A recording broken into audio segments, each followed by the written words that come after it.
గారికి మరియు ఈ కార్యక్రమానికి వచ్చిన మీ అందరికీ నా హృదయపూర్వక ధన్యవాదాలు మరియు ఎందుకంటే ముందుగా తర్వాత మళ్ళీ మర్చిపోతారని ఈరోజు మీ ముందు ఇలా కూర్చొని మీ ఆదరణ మా మీద చూపించడానికి ముఖ్య కారణం మా హేమంత్. ఆయన ఏదో నన్ను పోయాడని ఆయన కోరటం కాదు, అసలు ఈ రాజకీయాలకు రావడానికి మూల కారణం ఆయన. అది దేశభక్తి చెప్తారు, మంచి చేయమని చెప్తారు, చెడు చేయమని ఏ సంస్థ చెప్తే కొన్ని సంవత్సరాలు చెప్తే చెప్పచ్చు.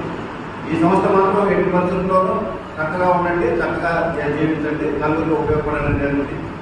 అందువల్ల నాలో ఏదైనా కొద్దిగా గొప్ప మంచితనం ఉందంటే అది ఆర్ఎస్ఎస్. అలాగే మొట్టమొదట నాకు ఎయిర్ ఫ్రెండ్స్ కల్చరల్ అసోసియేషన్కి నేను 9వ తరగతి చదువుతున్నప్పుడు ఒక సంస్థ ఉంది.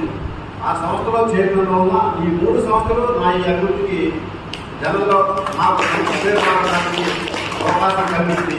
ఈ దేశభక్తి చెప్తారు, మంచి చేయమని చెప్తారు, చెడు చేయమని ఏ సంస్థ చెప్తే కొన్ని సంవత్సరాలు చెప్తే చెప్పచ్చు. ఈ సంస్థ మాత్రం ఎట్టి పరిస్థితుల్లోనూ చక్కగా ఉండండి, చక్కగా జీవించండి, నలుగురికి ఉపయోగపడండి అనేది. అందువల్ల నాలో ఏదైనా కొద్దిగా గొప్ప మంచితనం ఉందంటే అది ఆర్ఎస్ఎస్. అలాగే మొట్టమొదట నాకు ఎయిర్ ఫ్రెండ్స్ కల్చరల్ అసోసియేషన్కి నేను 9వ తరగతి చదువుతున్నప్పుడు ఒక సంస్థ ఉంది. ఆ సంస్థలో చేరడం వల్ల ఈ 3 సంస్థలు నా ఈ అభివృద్ధికి జనంలో నాకు ఉపయోగపడడానికి అవకాశం కలిగింది.